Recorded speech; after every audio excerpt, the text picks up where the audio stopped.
Hello everyone, welcome once again to Riding Tiger with Arijit. And of course, as you know, I have been bringing a lot of change makers from various part of the country, various part of the world. We have seen technology disruptions, we have seen social impact, we have seen healthcare activities, we have seen doctors, we have seen lawyers who are making changes, we have seen people who have actually left their legal profession to start their own venture. We have seen drone technology makers. We have seen bankers who left their job and started operation in US. We have seen people who have converted their marketing business into a complete dressmaking business. We have seen people from at least, as my memory goes, from 50 plus odd countries who has actually changed their lives and other people's lives as well. And guess what? Today, I have got an amazing person again from City of Joy. He's from Kolkata. Rizwan, welcome to Riding Tiger. Thank you. Thank you, Arijit. Super. Okay, so Rizwan is actually a person whom I know, and he's running amazing food business. When we talk about real estate, we had real estate business owners. When we talk about education, we had education entrepreneurs, we had technology entrepreneurs. And as you know, the three basic things in life is food, education, dresses, and of course, place to stay. And Rizwan is actually doing business on food, and he is making a disruption by doing an amazing work, recruiting people from households who are making delicious food, and they are supplying it to B2B and B2C both parts. And Rizwan, let me not talk about your business. Let me just open the floor to you, and you say about your venture, about your business. How did you started your journey in entrepreneurship? When did you start it? And so far so good. How is the business? Over to you, Rizwan. Thank you, Arijit. Thank you for this opportunity. I hope you can hear me properly, right? So when you talk about how did this start? The date actually goes back to my childhood when I used to see my mom. She used to, depending on my dad for every penny, So a day came when my mom told me to buy a matchstick. And at that time, matchstick was 25 paisa. And she told me that go and take the money from your dad. So I thought 25 paisa also she doesn't have. Then later on in my life, I realized that she doesn't have money because my dad doesn't give her pocket money and she doesn't earn. So at that time, that thought of entrepreneurship came into my mind that a day will come when I'll float a business wherein I'll try to empower such women. They will have their own money in their hand and they'll not be dependent for such small amount of money, to their husband or maybe son or someone. So later on, worked for 10 years in corporate sector. And then I thought that it's time for me to, float my startup and live my dream. So after I left Aditya Birla Capitals, I was there working for almost 8 years. I joined a startup. I worked there as a head of operations for a year or so, and then I floated my own startup. And this is how the journey started. It's almost been more than 2 years that this journey is continuing.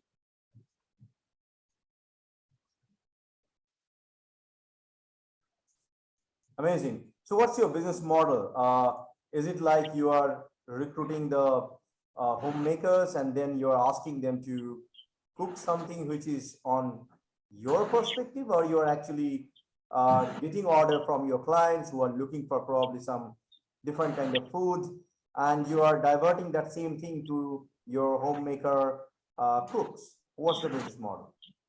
See, the business model is we compare it to Zomato. Now, when you talk about Zomato or Swiggy, they are actually a platform for restaurants. That restaurants enroll themselves on the platform, and maybe a customer when opens a Swiggy or Zomato app, maybe in a 5 or 7 kilometer radius, they can see the restaurants enlisted with Zomato. And when they click the restaurants, they see the menu that they offer. Similar model with us.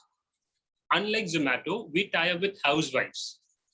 There are people in house. If you go by the data, you will see that 70% of the women in our country do not contribute to the workforce. They sit at home. They do cooking mostly 40% of the day's time. So we engage these homemakers to cook from the comfort of their own home, and they're listed as a restaurant in our app. So let's say a customer logs into Chef From app, they can see all the homemakers that are listed around that radius, maybe 5 or 7 kilometer radius, and their menu is listed as per the choice of the chef only. We tell the chef that enlist the best menu that you can give to the customers. They put that menu and a customer can directly order from that chef in that vicinity. So this is the model.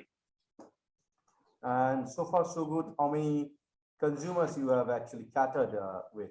If you can give us a ballpark figure. We have started very slow, and I would say still we are very slow. We have catered more than 6,000 customers in corporates like HDFC, Aditya Birla, Edelweiss, ICICI Bank, HDFC Bank, Axis Bank, and company like there are corporate tie-ups that we have every day, around 50 foods that go. These are small, like I would still say the number is very small because we are still in the process of identifying that one great thing that we will be able to do best than any other company in the world when it comes to home food. The day we get that secret sauce, we'll try and expand that. Amazing. Which means, if I'm not wrong, we are talking about something delicious, which is probably from grandma's cooking. Yes, right? Absolutely. And these things are healthy enough for anybody to explore, whether they're working in their office or probably working from home. If they're looking for homemade cook, you are the best part of it. You can say we are like Zomato of home cooked food. Oh, wow. Okay. But Zomato is more of like probably depending on the restaurants, they can actually offer things on a set menu. So are you going for that set menu stuff, or you are okay with some tailor-made, completely different kind of food? It can be probably mache teler bora, which is very, very difficult to translate into English. They don't have such kind of food, to be very honest. Or so, we are talking about, which is like bok fuler bora, or probably kumro chokka, or something. Kumro fuler bora. Yeah, it can be kumro fuler bora. It can be probably biuli dal with lauer pata. Right? We have a customer, they often ask for biuli dal. Oh, wow. That's a B2B customer wherein there are 50 employees. They often ask for biuli dal and kumro fuler bora. It's like there are several menus. If you see, if you go to the outskirts of Kolkata, like Midnapur and like Nani Maka recipe, Dadi Maka recipe, Kakumar recipe. So these are not readily available in restaurants, but these homemakers can make that. When you talk about health, there is no second thought. When you talk about hygiene, there is no second thought, because a homemaker will not serve you anything that she herself would not like to consume, or she will not allow her family members to consume. Which, if you talk about restaurants, they make a little tasty and healthy food, unhealthy food, because when you try to make it tasty, you add a lot of spices and oil.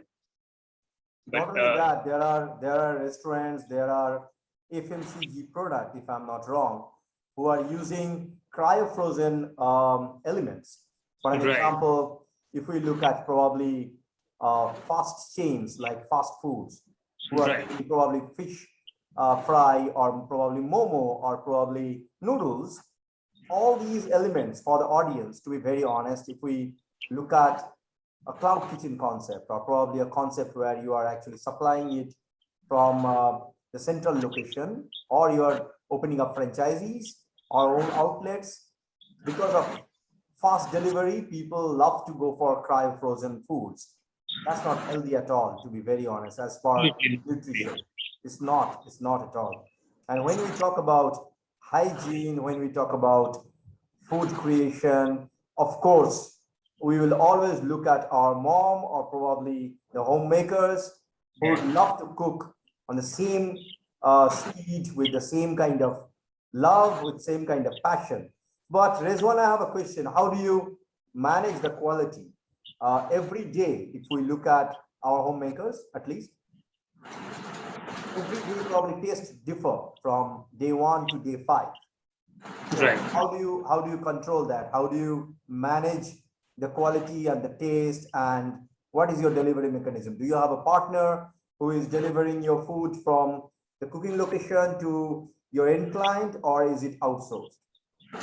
Okay. When you talk about quality monitoring, it's one of the biggest challenge to us, monitoring the quality.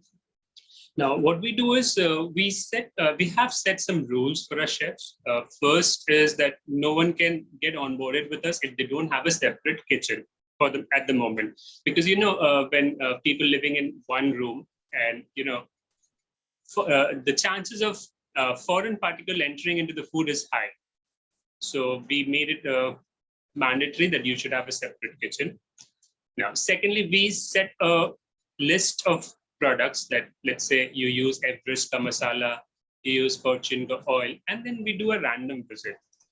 Now, what has helped us in doing this, although we don't have a set of set rules, stringent rules, but these homemakers have always been very honest. If you tell them that please use fortune oil, they do use. In a random visit, we have seen that at least 99% of these chefs adhere to what instructions we give. Now, going forward, our agenda is to set up a standard operating procedure wherein we will tell the customer, our chefs, the ingredients to be used. We'll tie up with other companies wherein we'll make sure that these raw materials like masala, oil, or for that reason, vegetable or not, we can be able to supply to home chefs to maintain the quality of the food. Now, if you talk about delivery, we have our own delivery partners, like there are on-roll delivery boys with us, and we have third-party partners also. Like we very often use Uber or Swiggy Jenny. There are other companies like Obo Swift and all, which helps us in the delivery. And we have our own on-payroll delivery boys also, like, delivering it to B2B. These companies will not help. Like 50 foods at one go, Uber or Swiggy Jenny will not help. So for that reason, we have our own delivery boys as well. So together we manage. Super. For the audience, let me share you one exciting thing, which is pretty I'm happy with, to be very honest. Last year during World Leader Summit, December 2020, before the summit, I was talking to Rizwan that there are a couple of interns which we took, and I wanted to gift them with sweets and with chocolates, if I'm not wrong, right? And I had a chat with him and said that, Rizwan, I have interns from 4 different cities. Can you take the load? Can you do the delivery? He said, just leave it to me. You don't need to worry for anything. So I have a forgetful mind, to be very honest. And I said, okay. And after that, Rizwan just sent me a very beautiful kind of pictures, making a statement that this is what I'm trying to send to your interns. I said, hold on, just put your logo over there because you're the person who are taking all the load. Trust me, believe me or not, he did an amazing delivery, amazing work. All the interns, they gave me call and said that, sir, we really loved the food, we really loved the sweets, we loved the chocolates. It's not only a testimony, this one, it's a kind of experience that I experienced within a short notice. You took the load, you made all the delivery, it's not about the money, is about getting a great experience. So for all the audience, whoever is listening, I saw a few likes in live, although it was actually not very calculated earlier. We usually go live either 6 o'clock or 7 o'clock, but because of power reason couldn't connect us back. But I'm glad that you guys are liking. For all of you who will be listening it later on and who is listening it, Rizwan as a human being is a great person. He's always up for learning. He's up for always, commitment. And if he commits, he never fails, as per my understanding goes. Rizwan, my next question is, how do you cope up with such kind of mentality? I've seen a lot of startup who started their journey, probably first time entrepreneurs, probably people who left their job. They have a gap. They have a gap in mindset. They have a gap in business. But as per my understanding goes, working with you, I have seen that you are 99% perfect. I don't know about the rest 1%. In any business, it may happen 1% a gap. But how do you cope up with it? How do you motivate yourself? And we learned that you got the motivation from your own family and you wanted to give it back to all the homemakers, all the mothers, all the sisters, all the girlfriends, all the women, I would say, right? Right. But how do you cope up with this? How do you become calm? How do you don't become angry? How do you put your nose on the grid? What's the secret sauce? As such, there is nothing secret sauce about it. But the transition, I have been working with corporates for almost 10 years. So most difficult thing for an entrepreneur after working in corporate, the transition period from an employee mindset to an entrepreneur mindset, that transition is very difficult. And it did take a little time for me as well. But when you talk about coolness, it's very easy to shout at anyone for not getting the work done, but it's very tough to understand why that work has not been done. So as a leader, you are the first person responsible for anything that is not done. So once you understand this, then I guess if anyone understands this, will never shout or never, scream for anything. They'll first introspect, self-introspection, and then that makes you very, very calm. Beautiful, beautiful. So in a way, you are actually creating a proper team. Rizwan, may we understand what is your team strength in terms of proper team? What is your employee strength? How do you operate? And how do you choose people? These are the three main questions. See, that's the most important question for a startup, So getting the right people on the bus and on the right seat is, for me, the most important thing for the success as a success mantra for startup. So if we talk about my team, we are at the moment a 4-member team, and it's been more than a year that we were only a 2-member team. So I'm very finicky about getting someone on board. But yes, if you talk about people who are working for me, I've got a huge number, maybe almost 30 people works for me. But who are these people? They're not my payroll. Either these are interns from different colleges, or these are employees who used to work with me in different organizations. They have worked with me. They come up to help me. They take out time from their regular office work, and they do give me some time to get my work done. There are some interns. My wife is there. I've got some relatives who work for me. So, I take my work like these people who are not on my payroll, because getting them on payroll means there is an expense involved in it. At the moment, being a startup, spending money is very difficult. You have to be very finicky about spending even a single rupee. So my mantra has always been getting freelancers, getting interns. I learned this from someone in London Business School. There was a person who was talking, and he told, it was conveyed to me by my friend. I actually did not hear that person. It was conveyed to me by my friend that he heard from someone in London Business School that if you can rent something, don't buy it. If you can ask, then don't rent it. And if you can beg, then don't ask. So at the moment, I am begging, I am renting, I'm asking, but I'm not buying manpower into my team. So this is how I'm getting. It actually depends. I differ a little bit. It's nice that you heard it from probably London Business School, but it actually depends on your business. If you are looking for making an asset for your organization, then you can't beg. You need to build that asset, and for that, you need to buy it. Now, buy doesn't mean it includes money. when you're making your team, to be very honest, if the team member is looking for money, then that's an employee. If the team member is looking for growth for both, in the sense for him or her, plus the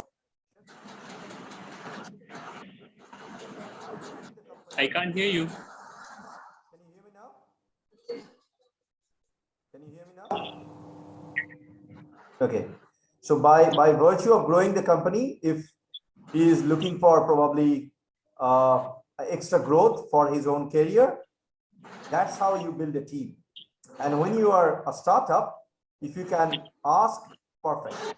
If you can probably say that I don't have a very big structure like a corporate, but I need help, I need support, I need handholding.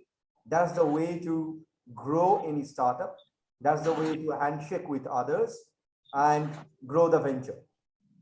Let me give you a small perspective. I'm actually very deeply working with a couple of startups from various parts of the world, which includes, of course, US, Europe, few parts of Southern Africa, and Asia, of course. I'll take 2, 3 examples.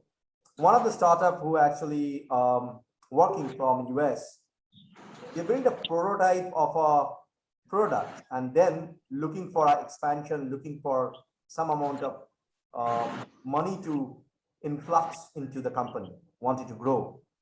And while creating the structure, we learned in the past that the same thing that I was mentioning you, we got people on board who became part of that same business, part of the same dream, by making a statement that we will be contributing our time, not looking for money at the moment, but probably when we are growing the company, along with the growth, we will be growing ourselves as well. Right. But the challenge here is the founder himself need to give an offer to such kind of people who have got great market connect, who have got great networking. And I agreed after doing 2, 3 different calls with the gentleman who said that I'm not looking for anything from you, rather probably I'm looking for a family member. And that line made a big statement. So my question to you is, have you ever faced such kind of situation in your life where people came and they wanted to part of your organization and you have to offer something to them so that they can join you and continue the journey with you? Absolutely. Whatever you said, I do agree with it, with you, that getting own team is very important. And I'm still open to get my own, but as I said, that I'm a little finicky getting a team onboarded. So I'm still on the search. The moment I get a person who like matches with my why, you know, why I'm started this business. If that matches with a person, I'll definitely get them on board and we can start the journey together. I mean, take the journey forward together. So when you talk about people, so you didn't get anyone as of now yet? At the moment, didn't suit me, but I've got a lot of options. A lot of people have, during my networking session, I've got a lot of options. People have offered to join me. After discussion, a week, a month, I found that we are not going to go together because our aim, our agenda, our thoughts, are not matching. When you want someone to join you in a startup as a co-founder, it's like marrying, you marry someone. So marriage is something like once you commit, to break that marriage or divorce, it's very painful. Getting a girlfriend is different, like taking a mentor or that's like a girlfriend. If it is not matching, just skip and move on. But taking someone as a partner to your business, it's like marrying that person to the business. And if things go wrong, it's very painful. So I'm a little finicky about choosing my partner. And the day comes that I get my partner, I'm sure my strength will multiply, and it amplifies and takes my business to a different level. I'm still on the search. If you get someone, do let me know. It's your business. You need to find that person, or probably there is a saying called there is a right time for everything. So probably that fellow is waiting for you somewhere down the line. in near future, you really don't need to look for it. It will happen automatically if it is supposed to happen. Right. For you, let me give you a small input. When I started my journey back in 98, I never ever looked for anyone who can probably support the journey, support the cause, become my partner. In fact, I never had partner. Until date, I don't have any kind of partner, but I have directors in the organization who was actually evolved from the people who joined us and during the journey. But when I started operation in Sydney, I got partners who became interested, and eventually they became brothers. We share Great. family time. We share. I mean, the person, he is my partner from Australia. He shared his entire family uh, details, and of course, I talk to his wife, his kids. We share a lot of good moments with each other. And you are Excellent. right. You are right. This is like a right kind of marriage. And when I get another partner into our business network that we created worldwide, about 95 countries, we have around 60 ambassadors from 60 countries at the moment.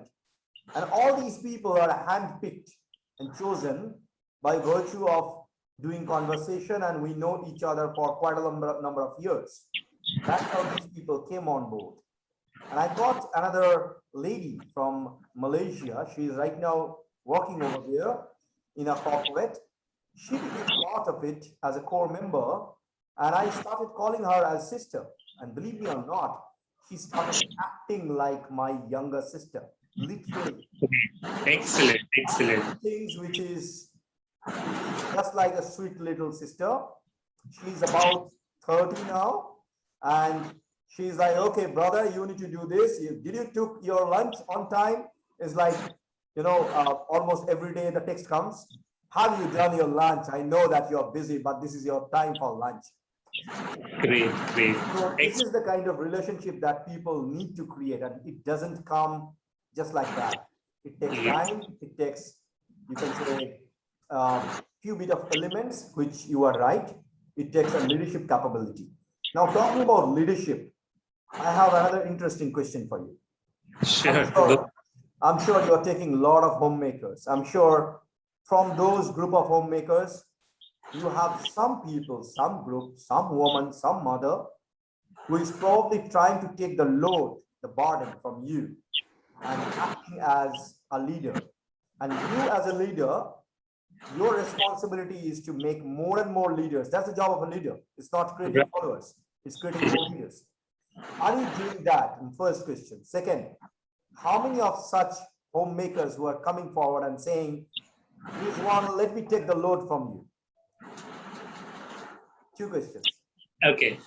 So the first question, whether I am building leaders under me. So, that actually helps and that reduces my work pressure. So we are doing this. And to a great extent, we have a lot of homemakers who are ready to take the challenge. I'll share one such experience. There are a family. Mother is there. Her brother's wife is there. Her daughter is there. 3 different family. They came together and said that we will work together. I am the leader. The mother says that I'll take care of everything. We will work together. Give us more orders. So the first B2B contract that we got, we handed over to that lady. I personally saw her leadership, and she said, I'll arrange everything. I'll get more chefs under my thing. I'll manage them, and I'll get your orders done. So she does 50 orders per day. For a homemaker, doing 50 orders is very difficult. She does it. She has employed 2 people to, wash the utensils. She has pulled in 3 of her relatives to do cooking together. This is how, we are trying to create those leaders, because if we are able to create more leaders, a lot of work pressure gets reduced from me.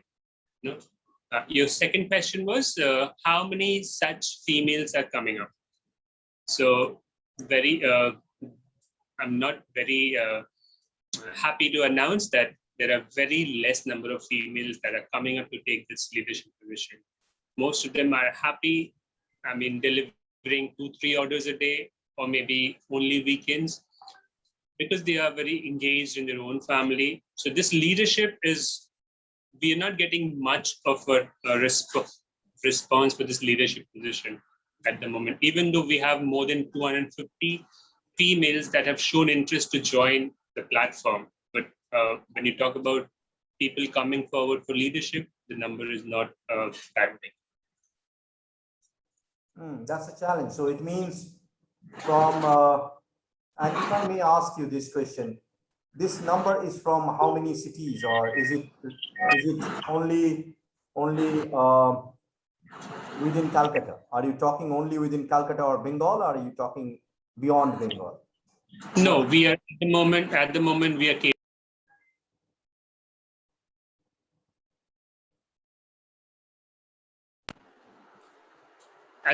can you hear me? Yeah. At the moment we are catering to Kolkata only. If I say 90% of this list, 250 or so chefs are from Kolkata. The rest few we have from Delhi, Mumbai, Hyderabad, Pune, but we're not catering to them. They have enlisted them during a contest. We said that we are at the moment catering to Kolkata, but the moment we reach out to your city, we'll definitely contact you and get you on board. Mm-hmm. So which means we need to probably, this is a situation when a woman usually enters into a family, there is a challenge that usually all women face. That's taking care of the family first and then taking care of the other responsibilities. We completely understand that. It's a choice, because if she is taking care of the kids, then she's building the future of the kids, and that's a sacrifice that they are doing. They are Right. not concentrating to their career probably. But managing time, I know a lot of women who can actually manage time very well. I actually help a lot of women who are working women, who are some of the women, they are not working at all. They are mainly from family. I mean, just taking care of the family.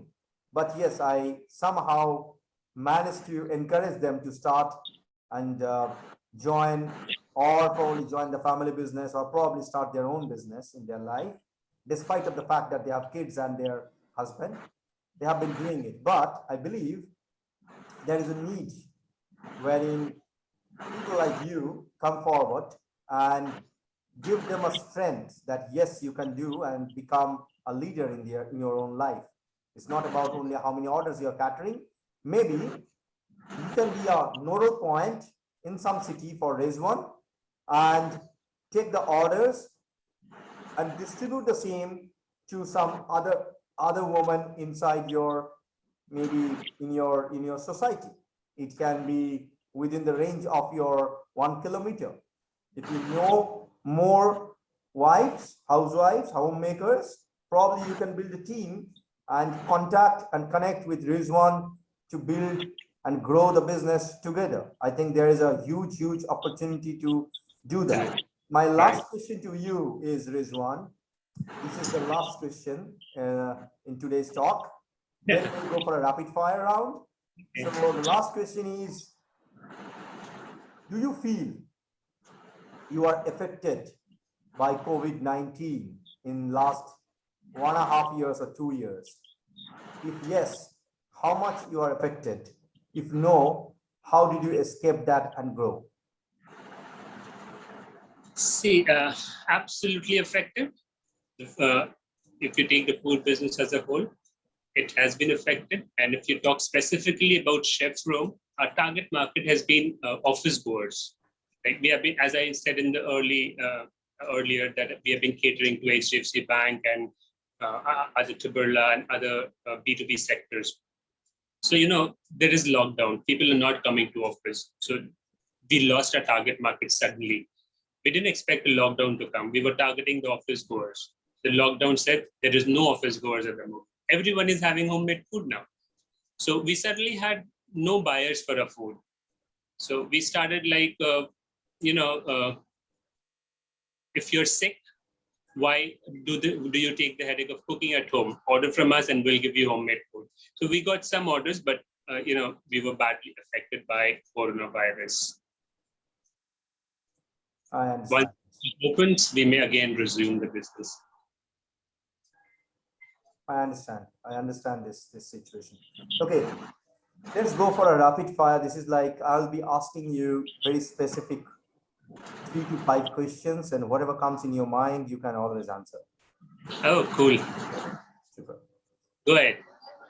Your favorite food? My favorite food. It's rice, dal, and in Bengali you say piyaju. Oh my God. Okay. It is like Your favorite color? purple. Who is your superhero? My dad. And I'll tell you why he's my superhero. Please. My dad is actually, he's around 80 years. And during those days, he did his class 9. If you talk about when he was around 70 years, he was working in an NGO where suddenly the accountant left. And he was told, said, why don't you take the position of an accountant? He said, I'm not educated enough. The CA there said that I'll give you the guidance. You can take up the position of an accountant. You have to learn journal, ledger, BRS, balance sheet and all. My dad came home and I said that I'm taking this position and I'm going to learn what is journal, ledger, balance sheet, BRS. I said, at this age, you will learn. He said, yes, there is no end to learning. So I will learn. And eventually, he learned all those accounting things and he became an accountant at the age of 72 years in an NGO. So if I follow him, there is no end to learning. There is no age barrier in learning. Learning should go on throughout your life. And he is my superhero. Super. So next question. Who is your favorite soccer ball player? I didn't get you. Who is your favorite soccer ball player, football player? Ronaldo. Cristiano Ronaldo. Okay, great. And when I talk about life, if I ask you a very simple word, life, what does it mean to you? Life, it's an opportunity to make a difference. God has given us this opportunity to make a difference. And that is the tagline in our business, Chef Pro, make a difference. We want to make a difference in home chef's life. At the same time, make a difference in customers' life, feeding them with healthy homemade food. So life for me is an opportunity to make a difference. Beautiful. Rizwan, thank you so much that we are actually talking to each other. Rizwan, really speaking, it's been a pleasure talking with you in a virtual meetup like this. I wish all the best, all the happiness in your life that comes and all the courage that you have float towards all the homemakers and your business flourish and grow leaps and bounds. We'll be more than happy to support the cause of yours, support the business of yours, and take it forward. Thank you so much, Rizwan, for coming and sharing your life story and your business and the entire thing that you're doing. You're actually making a disruption, and I hope that the audience will connect directly to you. Again, it's not a compliment, it's not a testimony. I personally experienced his business, his services, I would say their own food, and it's delicious. So you guys can connect directly to Rizwan. What's the best way people can communicate with you? Is there a website, an application? Could you please tell us? We have an app in Play Store, Google Play Store, Chef Rome app. One can download the app and order directly from there. One can go through social media, get a phone number, and can order through WhatsApp or phone to us also. Super. Okay, Rizwan, thank you so much. Looking forward, and stay happy, stay blessed. Thank you so much. Thank you for the opportunity. Thanks a lot.